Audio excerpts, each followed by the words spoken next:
Can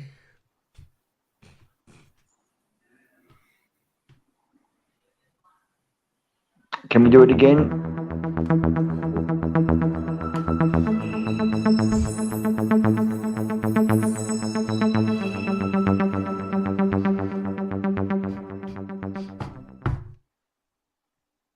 Hello, everybody. Welcome to CripChat, your weekly podcast for everything disability. Today, I have with me Jonathan Shar, David Cunningham, and myself, David D. Today's topic will be disability and employment. And also, we're going to have with us Joseph Popov, which is a disability employment lawyer. Please like and share. And over to you, Cunningham. Thanks so much, there, David. So welcome, guys, to the episode. It's a good episode today. And a big welcome to you, Joseph. How you going, mate? Hello? Hello, Joseph. Joseph? Hello. There we go. Sorry, Yeah, how are you? my volume was playing up. What'd you say? How are you? I'm good, thanks. How are you? Pretty good. Fantastic. And look, you're also, so besides being an actual employment lawyer, you're also one of our new co-hosts, aren't you?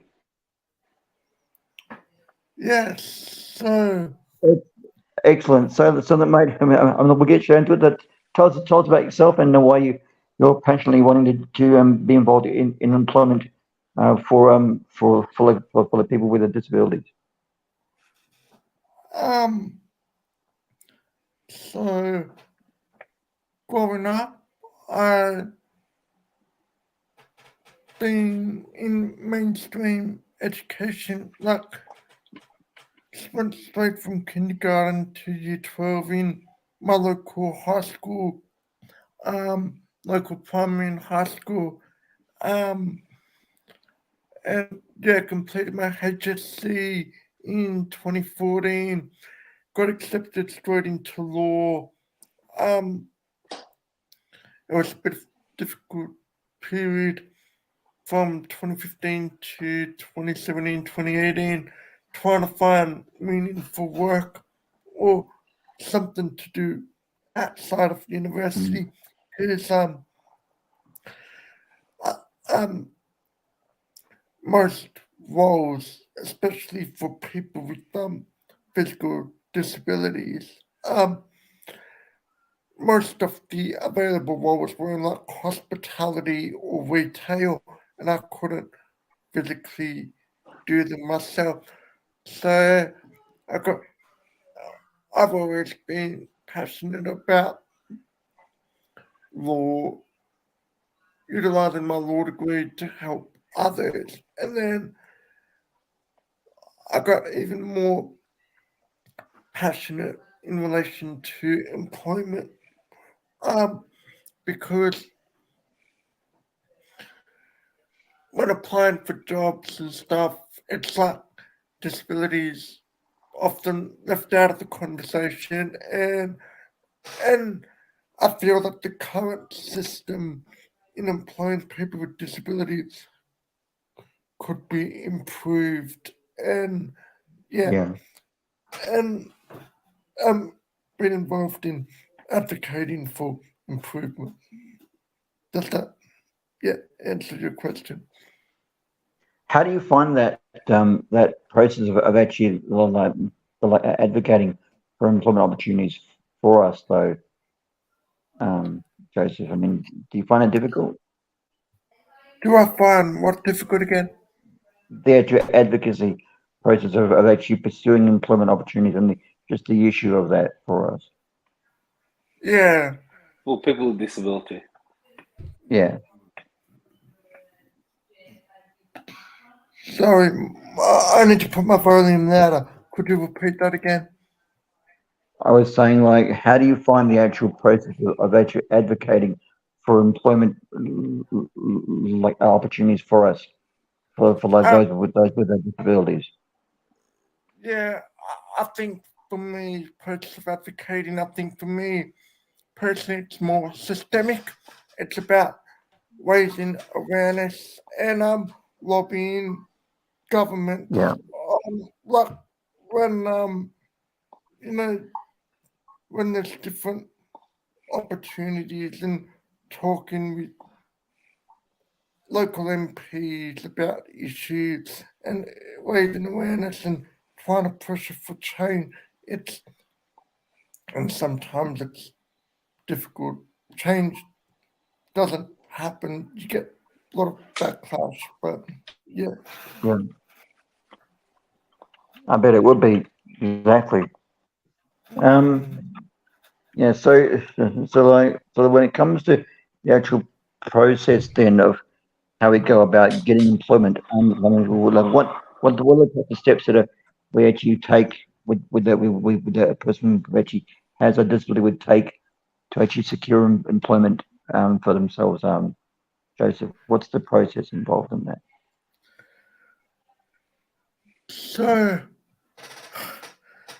the difficult thing is, um, so it depends on what you're looking for in a job. I know for me, on personal level, I've never gone through disability employment services, and and if I could, I'd avoid it. But everyone's different. Some people have had good experiences. Some people haven't had good experiences, Yeah, and they do provide a purpose. It's just I don't know if it's always the best approach. So, Oh, but just okay. yeah, and Oh, yeah, don't worry. keep going.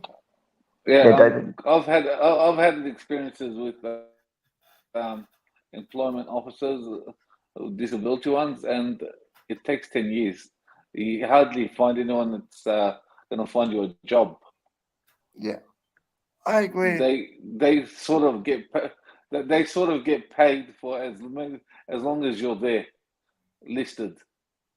Yeah, Apparently, and and that's one of the biggest issues I find is that they either don't.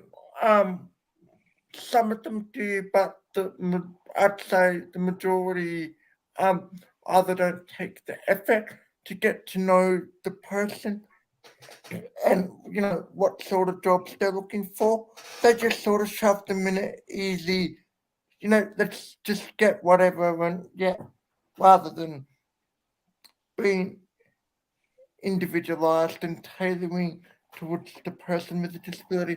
So I think my journey has been sort of like most able-bodied person's journey, unfortunately or unfortunately, depending on the situation, with some differences. So for me, um,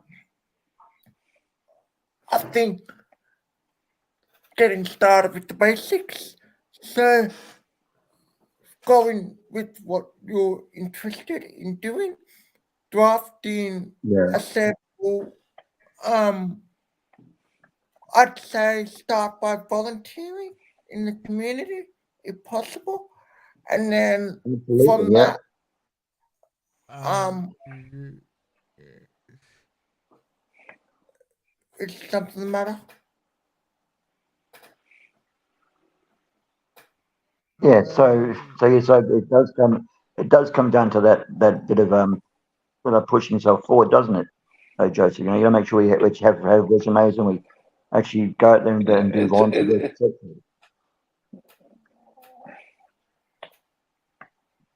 Like, I mean, wouldn't you say? I mean, there'd be a lot of that effort of going in and actually finding roles we can have and making sure we actually go and volunteer and see what we're passionate about as well, right? Would you agree with that? Yeah, like I think for me, volunteering is a starting point. Don't volunteer for life, but volunteer until you get some like relevant experience, or at Yeah. least some experience, and then I've, I think what I've done is from my volunteer experiences, I've um I've created a cover, like a draft, a sample cover letter and resume based on my experiences, and then Yeah. whenever I go on job search websites, so there's a whole bunch. There's job search engines dedicated to the non-for-profit sector, job search engines dedicated to community sector, job search engines dedicated to general sector. But I also think one of the biggest things you can do once you get that draft cover letter and resume and have exposure with volunteering is actually networking with people. Because my current job wasn't advertised. In fact, none of my jobs in my experience have been advertised online. I've just been told, like, I've just met people and they know people who have a Fantastic. job opportunity, and then it's just about putting yourself out there, getting tailoring that. Well, Yeah, David. being disabled, you wanna you wanna show you're out there, and you want to try, and if you're showing that you, you you've got enthusiasm, a lot of people will probably choose you. But what about disability and insurance when you're working? Like, you mean Is with that hard to get? you mean with the NDIS, David, or not? The disability and insurance. Like, As don't you in, have to have insurance when you're working? oh yeah, that kind of yeah. Joseph, you know about that? Work insurance. You mean like public liability insurance? Yeah, yeah, yeah. I think that'd depend upon the job, wouldn't it, Joseph? Yeah, I Yeah. think Every job's got to have insurance. yes, every job's gonna have insurance, but the type of insurance, it's dependent on the role. Like I know for me with my disability, I couldn't do a lot of physical work. I mainly do like professional office-based jobs. So there's different types of insurance associated with that, as opposed to like say working in retail or hospitality. There's different levels of insurance. So it depends on what type of Yeah. work you're interested in. Would would would would that would that actually limit people's ability to be accepted according to their disability and the insurance? I'd like to think not. I Because it's funny in all my experiences, like being employed, like I've had about 2 to 3 paid jobs and one volunteer job, and even the volunteer job did have some sort of insurance, but then again, I like to think people are open minded, at least in at least where I live, and just sort of be willing to give people a go. But everyone's had different experiences. Understood. So, like Joseph, so I'm moving on to like now to the rather like sensitive topic of Australian disability enterprises. Like, what do you think their particular role should be for employment outcomes for us, within the era of the or era of the NDIS? Well, given that like, let's just start off with the NDIS. So the purpose of the NDIS was to create choice and control. And Yeah, I'd like to think that ADEs should provide form of choice and control as a transitioning tool for, I'd say, about 90%. Well, I don't know about people in ADEs, but I personally like to think about at least around half of them, if they yeah, had the right support, in place, they could transition to some form of open employment, rather with some modifications, especially with COVID and working from home yeah, being a big change. But currently, it's disappointing that over the past, on a year-by-year basis, less than 1% of those in Australian disability enterprises have successfully transitioned to mainstream employment. And it's funny, anecdotal stories, like stories I've heard from people, because I think the role of ADE should be promoting skill development, but then from what I've heard, according to the Disability World Commission, um, it doesn't have that. Um, like, I'm not saying there's anything wrong. I just think that rather than viewing ADEs as a job for life or a job per se, it should be a transitioning to mainstream employment, or at least or at least ADEs should be not so sheltered and yeah, be paid more in line with Australian standard wages. But yeah, exactly. Yeah, Jonathan. Fair pay of fair pay for equal pay for equal work. Yeah, absolutely. yeah, I mean, we all, Taking pay for equipment. we all should be paid a fair wage for a fair day's work, and I think that's a fair point. I agree. Yeah, we should be.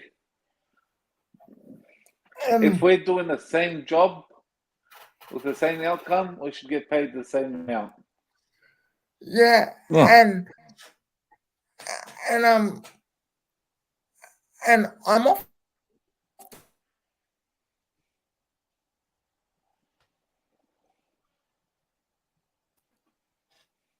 Hello. you're there Sorry, still. my Yep. internet was cutting out. I'm of the belief that Well, still even. good. Can you hear me now? Yeah, we can Yeah, hear. we can hear you. That's all right. Keep going, Joe. That's fine. So I'm of the belief that even able-bodied people cannot 100% do everything that the job is required of them. Like, they might need some advice in performing the role, they might need some assistance support. So it's like,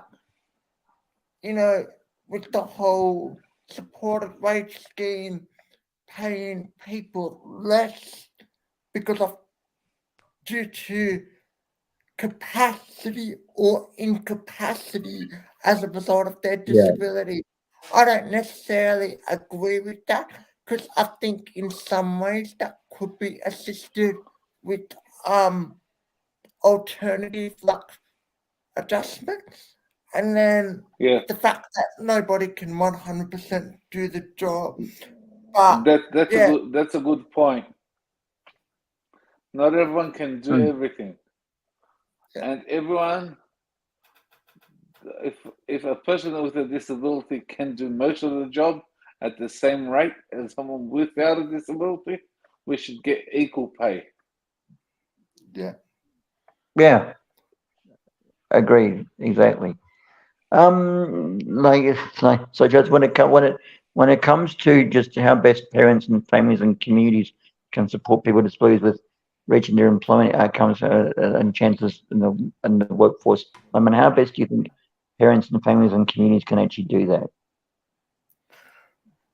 for us all?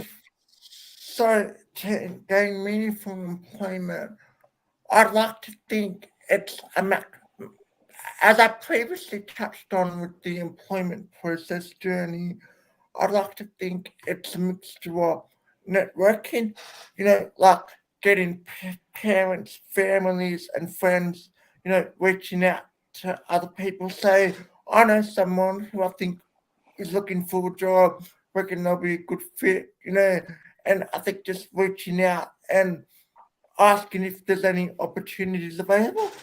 I also think that an important role parents, families, and friends can play is reviewing resumes and cover letters, and even providing doing a fake interviews, fake job interviews.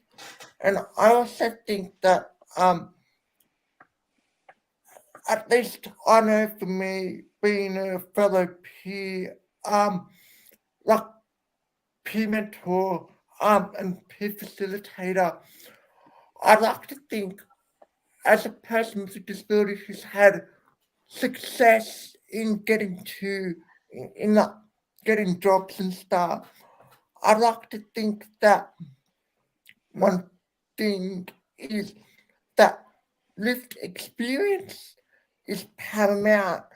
And so, as a fellow person with disabilities, to help other people, like who've had successful jobs, to help other people or success in getting jobs, to help other people with disabilities in, getting jobs rather than solely relying on disability employment services, or alternatively disability employment services could employ more people with disabilities and have that lived experience approach.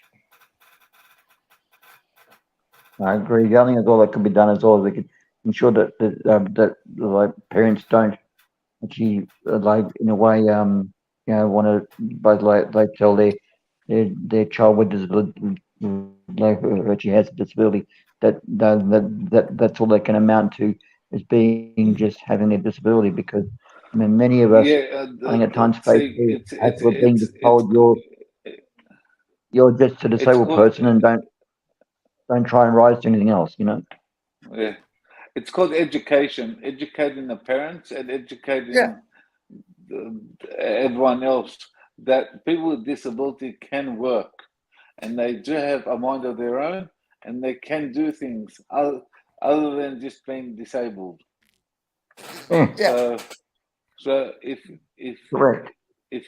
you got a child or the child thinks that wants to work, do not try to baby them and tell them you don't need to work. So all right, I'll support you all your life.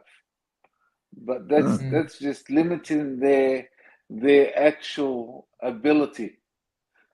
don't diss their ability by letting them think that they can't do anything better. It's in some people's background, like as in ethnicism and their family background, they like to take care of the people with disability and not let them do anything. But then that makes them feel useless and that they can't do anything else, but that's only letting them down. When they realize they can do things for themselves and they don't need to be babied all their life, they'll live a more happier and healthier life and be able to be more fulfilled. Mm. Yeah, exactly. So Joseph,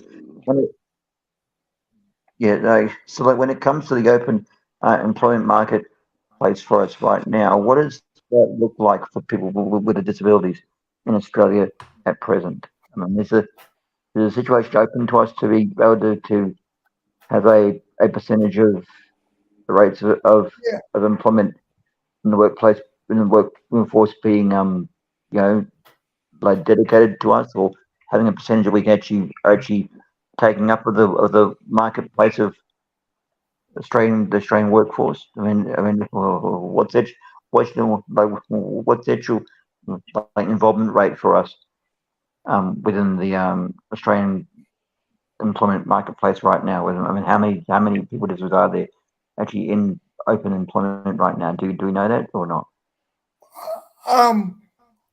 I don't What's the current exactly know the statistics of those in open employment, but right?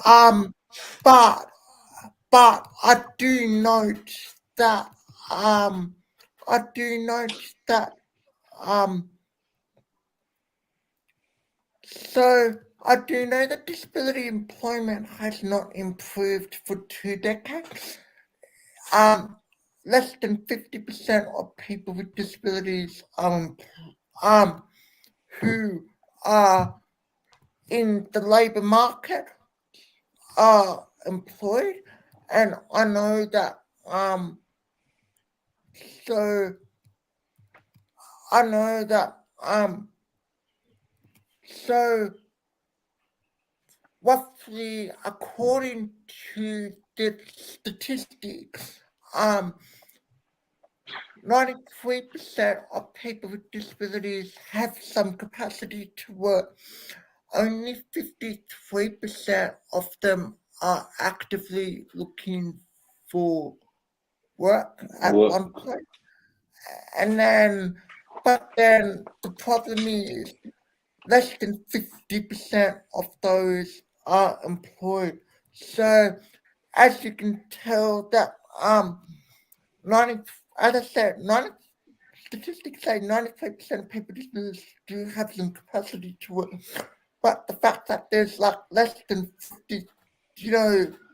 53% of people actively either looking for work or are in work goes to show that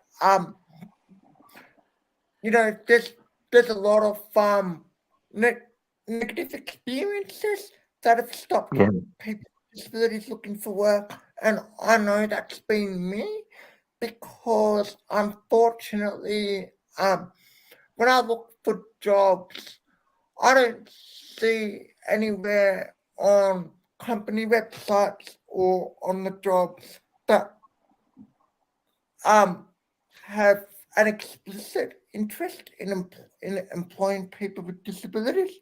I know for me, it's that they often say, like, don't get me wrong, it's important, but majority of jobs to say that they encourage other groups to apply for jobs. Disabilities often left out.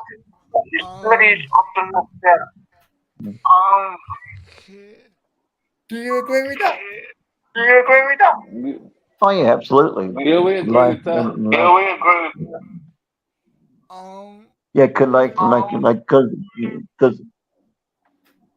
the thing is, just the most time I think we often get like deterred by like obstacles Because I think as well, if we find there's a difficulty in actually applying or in the process, we get discouraged. I think when he was as well, and so there's a problem there too. We've got to actually contend with as well. So I mean, throughout the process, that actually is there for us all in how we actually secure employment. Yeah. In the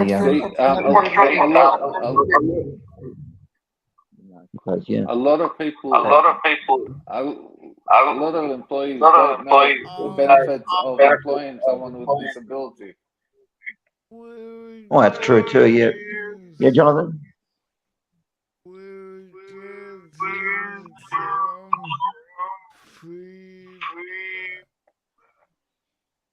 We're getting some free. We're getting some feedback. Yeah, that's important too.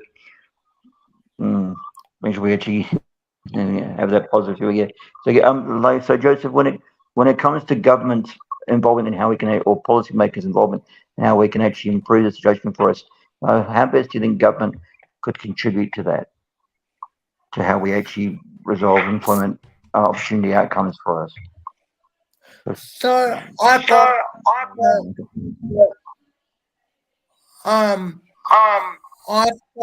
involved in writing a submission to a government inquiry on what can be done to improve employment. Fantastic. People with disabilities. And So, like, can you share with us a snippet of what you actually wrote in your submission at all, or not? yeah, I can. This submission Give is us publicly a little available. glimpse of it. So the crux of it is that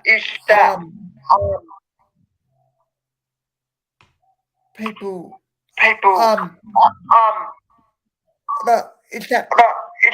there needs to be more education and public reporting mechanism to help people with disabilities find an ideal employer of choice, as well as ensuring that when relying on the ethics for employers to say it's too hard for me to employ people with disabilities, that there is a scope as so that there is a framework as to what measures employers ought to take. Joseph, we're getting a lot of feedback. It's really hard to understand. Because at the moment, hang on, Joseph, one thing. Yep. All that. Because at the moment, all that they've got is an unjustifiable hardship, which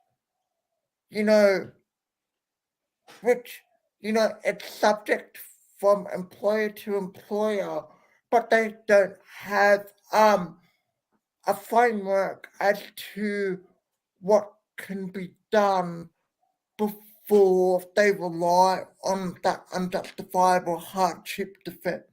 So it's more like what can be done to ensure people with disabilities are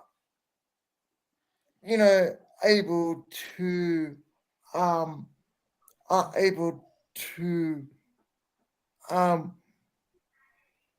apply for roles before being dismissed because of their disability. So it's just providing a framework as to a clear framework as to how people with disabilities, just providing maybe clear framework. Joseph, Yeah. do you think if we advertise the actual positives of having someone with a disability work for you for a company, it'll actually get more people employing people with disabilities? So, correct me if I'm wrong, you say that if you already have a person with a disability being employed, would there be more chance of employing other people with disabilities? Yeah. I agree. I have a funny feeling that one of the biggest barriers is and to be fair, that goes back to a previous question in that a study was done that found nearly 50% of employers have not employed a person with a disability, and 10% of employers have no intention to do so. So, as I said, it's a mixture of education, mixture of exposure, experience, and just about creating an employer of choice thing. Yeah, exactly. And that's a good point.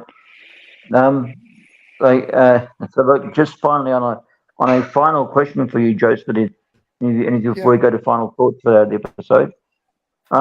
Keen to ask you just what advice could you give a person with a disability who's seeking to enter the employment marketplace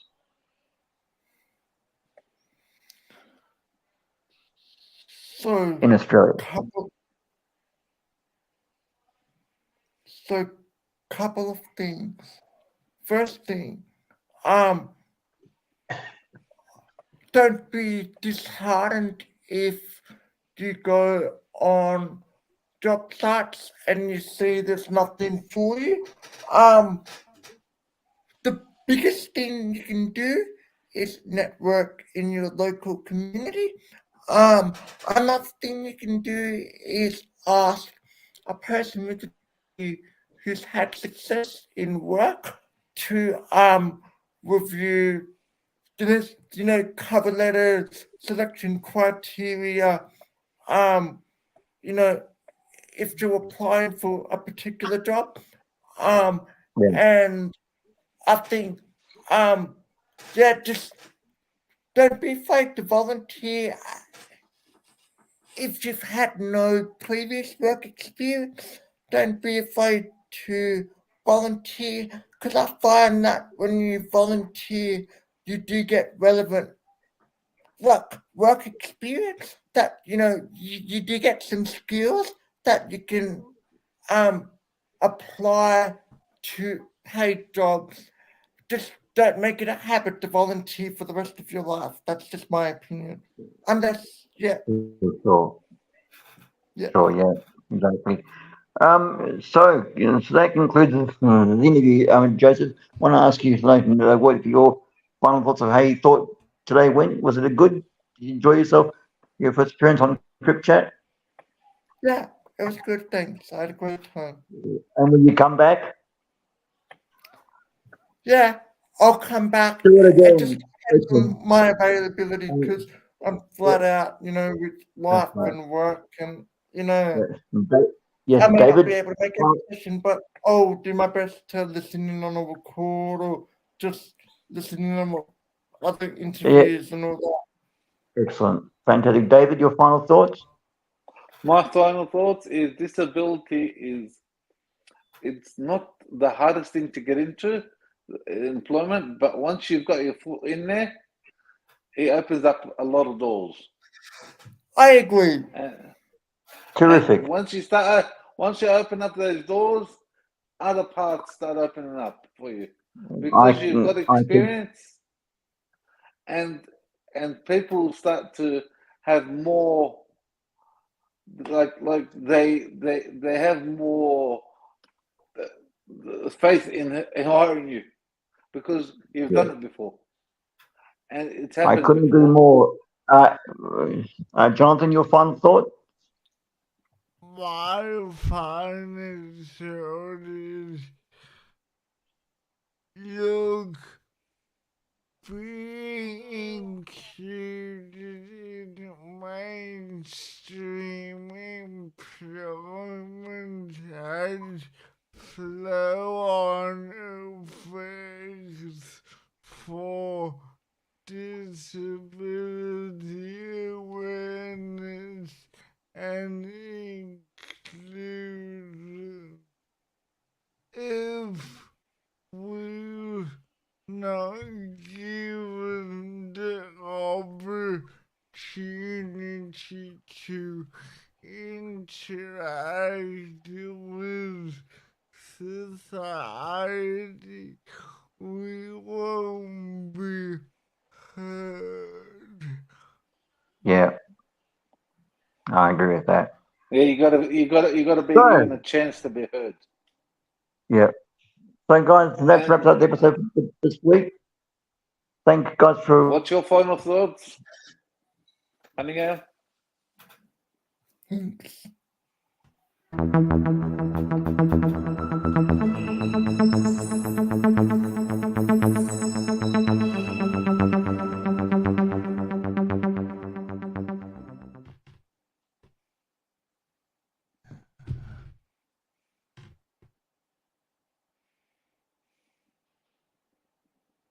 Okay. I'm gonna head off. How was that, guys?